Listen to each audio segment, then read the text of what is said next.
Hello, everyone, and welcome to another episode of Tell Your Story. I'm your host, Todd Nesloni, the Director of Culture and Strategic Leadership at TEPSA. And each episode, I look to bring you a different guest who has encouraged, inspired, or challenged me in one way or another and invite them on to share some of their story in hopes that it inspires you to share some of yours. I'm thrilled this week to have my friend Kate Pereira on with me. Kate, tell everybody kind of who you are.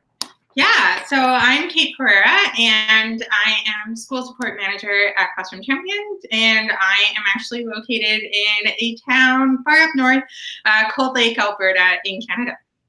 So I'm so excited to get to chat with you today. So, Kate, before you were at Classroom Champions, you were an educator. And so, when you were growing up, did you know that your career was going to be in education? Or did you think, that I figured that out later? Yeah, I had no idea. I mean, teaching was always something that I thought maybe as a kid I would like to be, because I had a lot of really amazing teachers myself. I can remember all of their names. I was the kid that loved going to school and was always trying to impress the teachers. And so that was always something I thought I could do. My aunt was a kindergarten teacher, so something that was kind of, in the family history a little bit. But then when I was ready to go to university, I thought, I'm just going to take some courses my first year and kind of see what I'm into and see what I like. And slowly I came to realize that no, education was where I wanted to be and helping people was where I wanted to be. So. Now, at that time, did you know if you were more inclined toward elementary students or secondary students? Yeah, I definitely knew elementary. That was the same with me. So definitely elementary, yeah. So what did you teach when you were in the classroom? So I was a first grade teacher, and I'm kind of a rare breed in that I taught the same grade for 7 years in a row. Wow. Yeah, I didn't shift. I started off in grade 3 at a school, and due to it was a rural school, they didn't have a lot of high numbers. So 2 weeks into the school year, got shifted over to the school that I was at. I took on the special education role there and was doing help with the special education while working with kids. And by November, was shifted into the grade 1 class and was there for 7 years. So I love that. Now, have you spent your whole life in Canada? yes, I have. Yeah. Actually born and raised in Cold Lake. Always said that I would never stay here, but I did a lot of traveling and realized that there was something about here that was keeping me. And this is where the job opportunity was. And once I had the job opportunity, I got, used to the kids. And now my life is here. So I actually taught at the same school I went to. No way. And and that's so funny because that's so typical of somebody who's like, I'm never coming back here. I'm not going to live here. And then you're like, now I'm back there and teaching at the school I was at and liking it. Exactly. That's exactly what happened. Well, Yeah. Kate, one thing that I didn't realize about Canada until I started visiting and doing some work up there was there's a lot of schools that are bilingual. And so did you attend a bilingual school? Do you speak anything other than English? So I'm, again, rare. I guess I like to be different. But we had French class growing up. It was not bilingual stream. And the school that I taught at, same thing. It was just only English speaking. My husband is actually from Quebec. So he grew up speaking French, fluent French speaker there. But as far as like me, not a lot of knowledge. I could totally understand. I think about, me growing up in schools. It's like, yeah, I took a Spanish class for like 3 years of high school, and I could still barely have conversational Spanish after that, much less later in life. And so, at some point, Kate, though, you decide to step out of a classroom and into a new role, and you're currently at Classroom Champions. And so, before I talk about your move over to Classroom Champions, what is Classroom Champions for those who may be listening? Yeah, so I could talk all day about Classroom Oh, I Champions. know you can. About it, you know that. Classroom Champions is a nonprofit organization, and our goal is really just to make students feel like there's somebody out there other than their teacher, other than their family that cares about them. So we look to putting successful role models in front of kids that wouldn't normally have that opportunity. I love that succinct, short, just little blur about what it is. As people, if you've been following me, know that I have been a fan of the Classroom Champions for years now, at least like 7 since I was in the classroom and I was a Classroom Champions teacher. And so as I stayed in contact, so I've gotten to know you, and that's why I wanted to have you on. And so, you switched over to that role. So how did that even come up of even finding out about Classroom Champions and then joining the team? Well, actually, I just feel like, Costume Champions was one of those things, how people say that life has its own plan for you, and there's the destiny and the fate is all laid out there for you. And I get emotional when I think about it because I was in my 5th year of teaching, same grade, and I was looking for a change. And all of a sudden, an email came up in my inbox, and it was an email from Steve Messler's current wife now, and they had somebody that wanted to sponsor a classroom in Cold Lake. And we had a mutual friend. She knew I was a teacher, asked if I would be willing to do it. I jumped in, both feet, just dove right in and was like, yes, I so want the change and I'm so ready to take on something new. And 7 years later, here we are. I had Costume Champions in my class for 2 years with 2 really amazing role models. I had an Olympic medalist and a Paralympic medalist that was able to speak to my kids, and I just saw the difference that it had. Yeah. I ended up taking a personal leave of absence for teaching, just for a number of reasons that we can elaborate if you want to get into there later. But I ended up doing some contract work for Classroom Champions, and I just really loved it, and I knew the difference it could make. And so thinking about how I could help make that impact to way more kids on a broader scale, by helping their teachers get there. I really believe in teachers and what they do. And so to be able to be that person to help champion them, to help their kids, I was all in for it.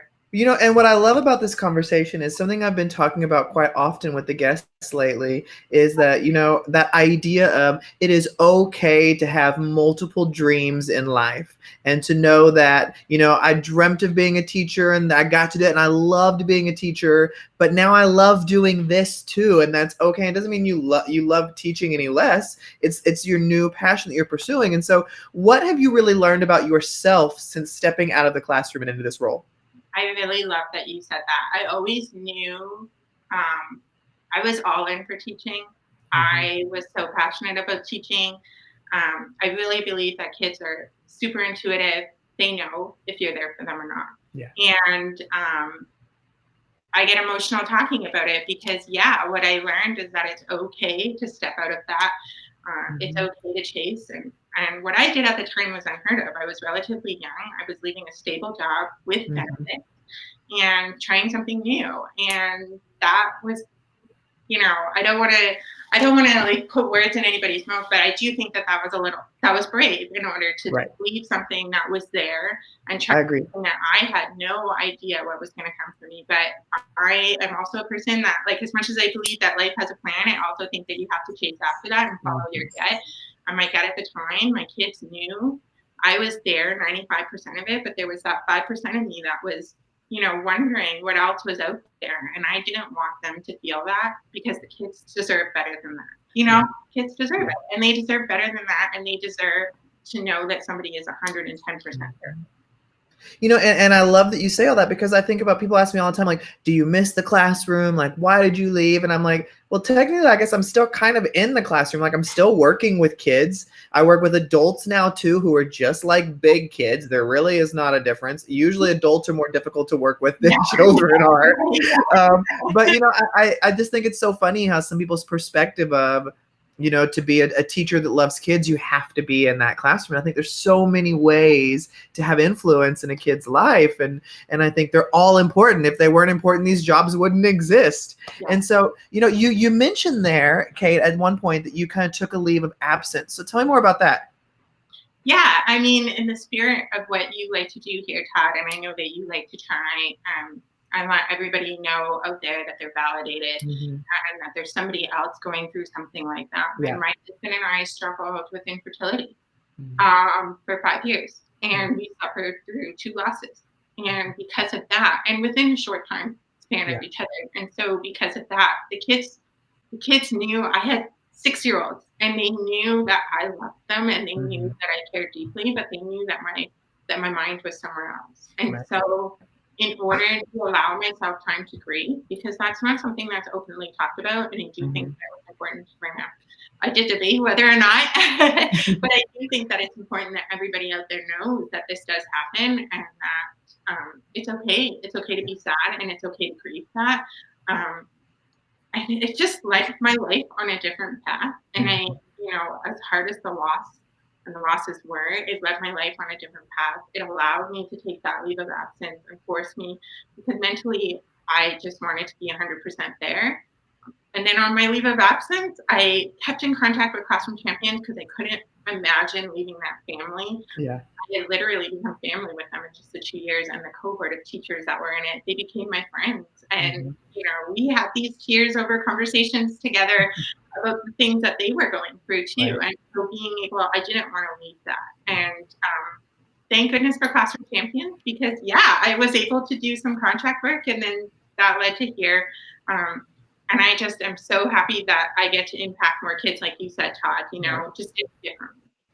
Well, and I think you said something that really struck me there, and that, in those moments where you were struggling and where it was just a lot emotionally, you made the decision that it was too hard for you to stay there at the school with those little ones, and I think that's a powerful testament to be able to realize what are triggers for you, what are difficult moments, because I know some people will stay in really damaging situations because they feel like they have to, because they feel like that you just push through, you just things like that. But I think knowing yourself enough to know that I need to step away, like I need to take care of me too, and I'm sure that had to have been an incredibly difficult decision for you, right?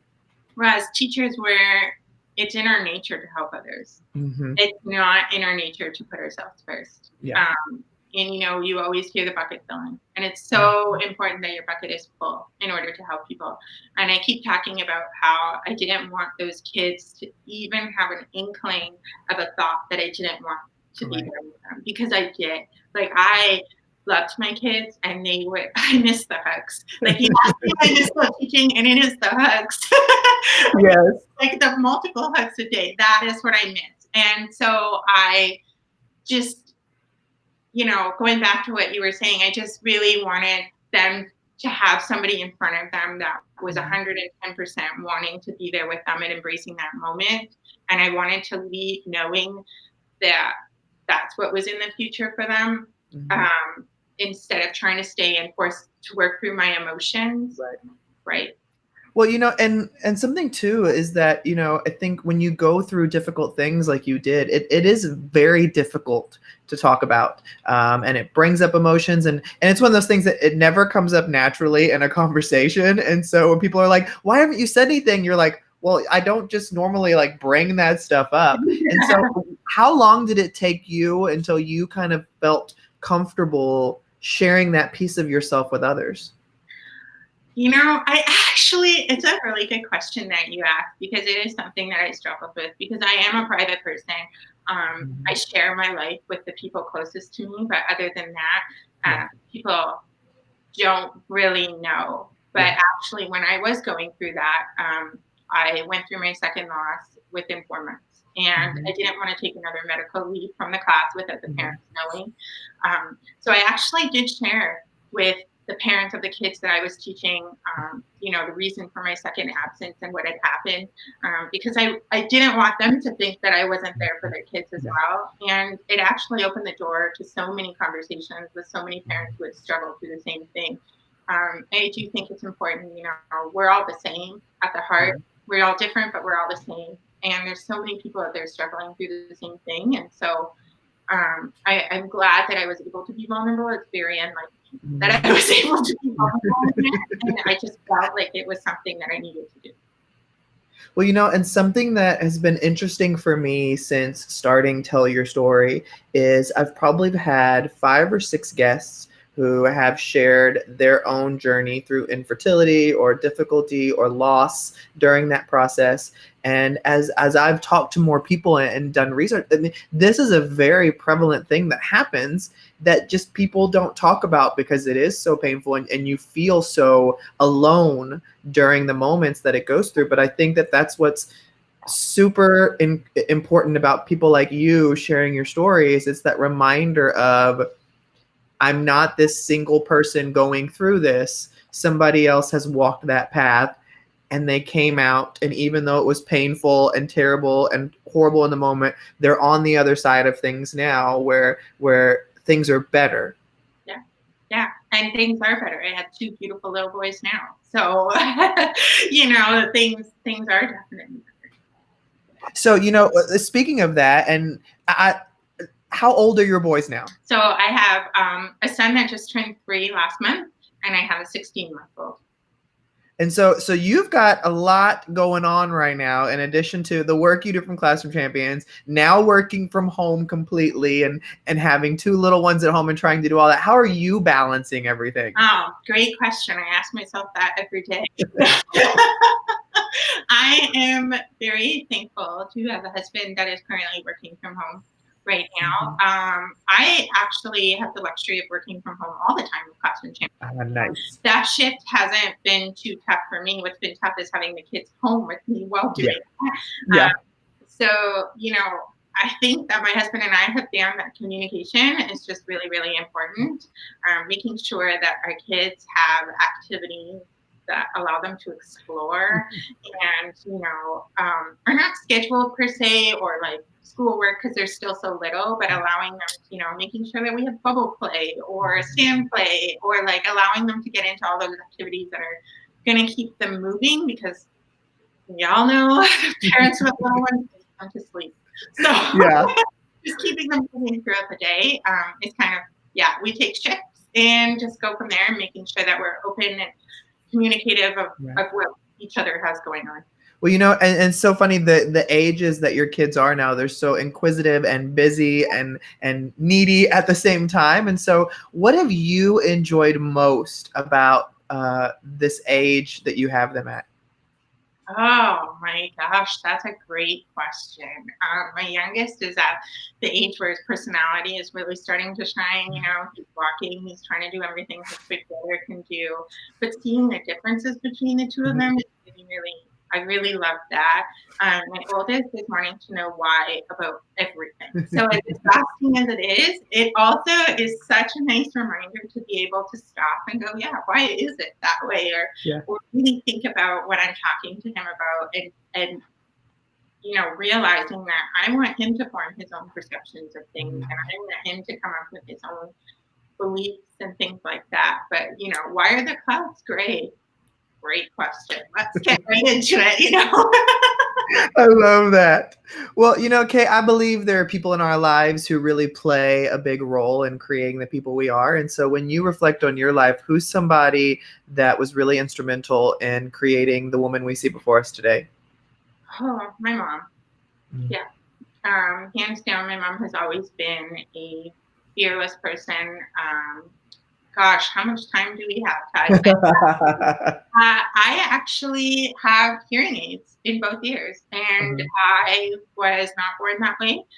They realized that I was not speaking as I should be, and I was diagnosed as severely hearing impaired. And my parents sat in that hospital room, and we were in a rural area, and had to make the 3-hour drive home, not knowing what lied ahead for their daughter. Would she be able to speak? Would she be able to go to school? Would she ever be able to go to university and have a career and things like that? And my parents just took that head on. And growing up, it was just always the attitude of, you can do whatever you want to do. And that's why I am where I am today. Because I love that. Well, Kate, one question I always love to end all these conversations on is, I believe as people, there are things that we just hold really dear to our belief system and our heart and who we are. And they're part of everything that we do. And so for the people listening or watching today, if they were to walk away with one thing, what would your one thing be? Stay true to you. Stay true to you. Calm down all the noise. Calm down all the things that you think that you need to be or think that you need to do, and really just listen to yourself and figure Mhm. out and take the time to make that happen for you, because at the end of the day, it's going to be you and it's going to be your family that you're thinking of, and just making sure that you're picking those things out. I love that. Well, that is the perfect way to end this. Kate, you know that I just think you're one of the sweetest people, and I was so excited when you agreed to come on. So thank you for coming and sharing some of your story today. Thank you so much for having me. I really, really appreciate it. I was so excited to come on. So thank you. Well, and thank you everybody for listening or watching another episode of Tell Your Story. Remember, you can check out past episodes on iTunes, Spotify, SoundCloud, YouTube, wherever you get it, it's there. I hope today's conversation with Kate has encouraged you to get out there and tell your story, because every story matters.